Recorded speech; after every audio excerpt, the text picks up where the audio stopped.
Eh bien bonjour à tous les amis, on se retrouve aujourd'hui pour une nouvelle vidéo. On va débriefer le tirage au sort des quarts de finale de la Ligue des Champions. Donc malheureusement aucun club français n'est présent, mais c'est pas pour ça que la compétition est moins passionnante. Donc j'aurais dû sortir la vidéo un peu plus tôt, mais le problème c'est que j'étais pas chez moi, j'avais pas le matériel adéquat, j'avais déjà essayé de faire une vidéo mais la qualité était pas bonne et je préférais donc attendre et sortir une vidéo de qualité. Donc comme d'habitude, si mes vidéos vous plaisent, n'hésitez pas en fin de vidéo à lâcher un pouce bleu et à partager la vidéo et pourquoi pas si vous n'êtes pas abonné à vous abonner. Donc on va commencer avec le premier quart de finale, Ajax Amsterdam Juventus Turin. Donc je vais pas pour le moment pronostiquer parce qu'il y a encore la trêve internationale, je vais attendre de voir ce qui se passe pendant les éliminatoires de l'Euro. Donc on va déjà un peu parler de la confrontation, qui a l'avantage, etc. Donc premier match Ajax Amsterdam Juventus de Turin. Donc tirage très favorable pour la Juventus, surtout qu'ils reçoivent au match retour, ce qui est toujours un avantage. Ils tirent l'Ajax Amsterdam qui pour moi n'est pas l'équipe la plus faible. Pour moi c'est que ça reste Porto, mais c'est quand même la deuxième équipe la plus faible. Et on va pas parler d'une équipe qui n'a pas sa place ici, ils ont quand même battu le Real de Madrid, donc je veux pas dire que c'est une mauvaise équipe, je parle simplement en termes d'effectifs. Il y a plus de millions du côté de la Juventus. Après, on sait que la fougue de la jeunesse de l'Ajax Amsterdam leur a permis de s'imposer 4-1 avec des talents comme Frankie de Jong ou Mathis de Ligt et même Niklas Schöne qui a mis un coup franc exceptionnel et qui a permis de stopper une possible relance du Real de Madrid une fois qu'ils avaient mis le 3-1. Oui, c'était ça 3-1. D'autre côté, on a Juventus de Turin qui nous a fait un match retour à l'Atlético Madrid ronaldesque, si on peut l'appeler comme ça. Cristiano Ronaldo qui nous claque un triplé exceptionnel. Alors oui, il y a eu un penalty, donc on va un peu parler des circonstances du match. Il y a eu un penalty un peu litigieux parce qu'il y a une faute vraiment très légère sur Bernardeschi pour le penalty de Cristiano Ronaldo. La faute était là, c'était possible de siffler, c'était très sévère. Je trouve que c'est un penalty qui est très sévère. Mais bon, c'est des choses qui arrivent et c'est une décision arbitrale. Et du coup, j'ai dû se qualifier, mais bon, je pense que sur l'ensemble du match, il méritait largement de se qualifier. L'Atlético Madrid a trop déjoué et bravo à eux.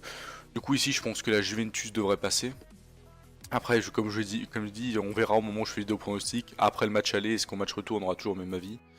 Mais pour moi, la Juventus est quand même sérieusement avantagée dans ce quart de finale. Mais ce sera très beau à regarder puisque j'adore voir actuellement jouer l'Ajax. Ensuite, deuxième tirage, Liverpool-Porto. Donc Liverpool-Porto, donc pour moi Liverpool meilleur tirage possible, même si ça aurait été mieux qu'il soit tiré à l'extérieur vu qu'ils auraient reçu match retour. Après, est-ce que ça va avoir une quelconque importance? Pour moi oui, parce que Porto a quand même un stade en feu. Après on se rappelle que l'année dernière ils ont pris un 5-2 Porto il me semble, je crois que c'était en huitième de finale.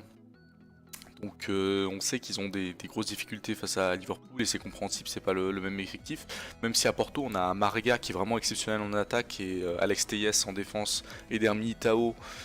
Et bon, Casillas c'est moyen, quoi. C'est plus le Casillas qu'on a connu en 2010, mais c'est quand même une équipe pas trop mauvaise Porto et elle a sa place en quart de finale. On fait une bonne prestation face à la Roma. Roma qui était quand même demi-finaliste l'année dernière, hein, faut pas l'oublier. Donc ici je pense qu'au match aller on devra avoir une bonne petite victoire de Liverpool, assez facile. Et après ça se jouera en match retour selon si Porto fait un match exceptionnel ou pas. Si à l'aller ils perdent que 2-1 Porto, tout est possible, hein. Je pense qu'à l'aller ils gagneront pas ou ils feront pas match nul. Je pense qu'ils vont perdre à l'aller. Après ça dépend, s'ils perdent 3-4-0 à mon avis c'est foutu. Mais c'est vrai que s'ils perdent 1-0 ou 2-1, 2-1 je pense que c'est le meilleur score sur lequel ils peuvent perdre. Donc on verra et on avisera. Pour le moment j'ai pas encore d'idée précise. J'attends de voir aussi jouer un peu Salah et Mané. Salah et Mané pendant le truc international, hein. Ensuite Tottenham Manchester City, alors c'est le choc anglais. Donc entre Tottenham et Manchester City, bon je le répète, c'est pour que vous ayez bien compris. Donc ici Manchester City est quand même plus en forme que Tottenham, sachant qu'ils ont en plus repris la tête du championnat.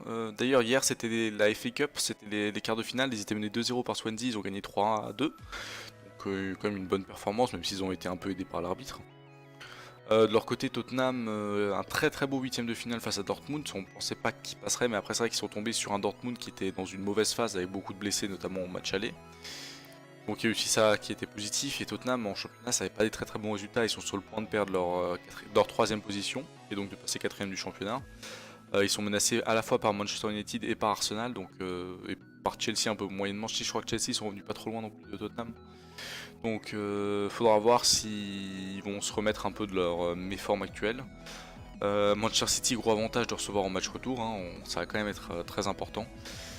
Ici, bon, je pense que City devrait se qualifier assez facilement, on va pas abuser non plus, mais devrait se qualifier. Ça m'étonnerait que Tottenham tienne face à City. Et ensuite, on va parler du dernier match, donc Manchester United face au FC Barcelone. Alors ça, bon, moi perso, fan de Manchester United, ça, ça te met des étoiles dans les yeux, ça te fait plaisir de tomber contre le FC Barcelone, mais c'est pas non plus. On aurait préféré tomber contre Porto ou l'Ajax pour se qualifier en demi, ça aurait été plus simple, sachant que vraiment ils sont qualifiés très ric-rac face au Paris Saint-Germain. C'est quand même assez chanceux et exceptionnel qu'on soit qualifié en huitième, hein, parce que le Paris Saint-Germain était clairement supérieur. Le Barça qui, face à Lyon, on a eu un Lionel Messi qui a fait un match exceptionnel.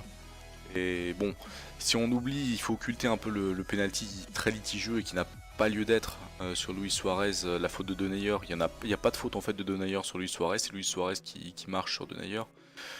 Mais si on oublie ça, le Barça a quand même très nettement dominé. Il y a quand même une victoire 5-1, on a eu un Lionel Messi en feu et Barça fait encore peur. Après, on a vu par exemple au match aller face à Lyon une inefficacité, hein. On va dire ils ont bien joué au match aller. Pour moi, ils n'ont pas bien joué comme au match retour. S'ils avaient bien joué comme au match retour, ils auraient marqué des buts. Donc il y a moyen, pourquoi pas en match aller, essayer de s'imposer 2-0, ce serait compliqué. Ou alors s'imposer 1-0 au match aller pour Manchester United et mettre un but au match retour et perdre pourquoi pas 2-1. Ça va être très compliqué pour Manchester United de passer. Ça va être, ouais, c'est quasi mission impossible. Mais bon, on verra. Parce que moi, je pense que le Barça va passer, mais j'aimerais en tant que supporter que United passe. Donc ici, je pense quand même les 4 favoris sont évités, hein, parce que pour moi, les 4 favoris, ça reste Juventus, Liverpool, Manchester City et Barcelone. Donc ça nous laisse vraiment une belle optique pour les demi-finales et peut-être une nouvelle optique de surprise parce qu'on a quand même eu pas mal de surprises en huitième de finale. Demi-finales qui ont déjà été tirées et moi je me rappelle que j'avais totalement zappé cette partie là parce que moi une fois que les quarts de finale avaient été tirés je me suis barré du tirage au sort et j'ai découvert beaucoup plus tard que les demi-finales avaient été tirées. Alors qu'est-ce que ça peut nous donner les demi-finales? Donc d'après mon pronostic ça pourrait donner un Manchester City Juventus qui serait un très très gros match et qui donnerait un des deux favoris en finale. De toute façon, vu que les 4 favoris sont séparés, je suis con, mais forcément il y a un des favoris pour moi qui est en finale. C'est un peu débile ce que je viens de raconter. Mais moi ça va pas trop m'intéresser à partir Manchester City Juventus, enfin ça va m'intéresser à regarder, mais surtout à partir Manchester Liverpool, parce qu'on peut tomber sur un Manchester Liverpool à tout moment. Et on sait qu'en Angleterre ils sont un peu rivaux, enfin ils sont rivaux en Angleterre. Et ce sera vraiment un demi-finale rêvé.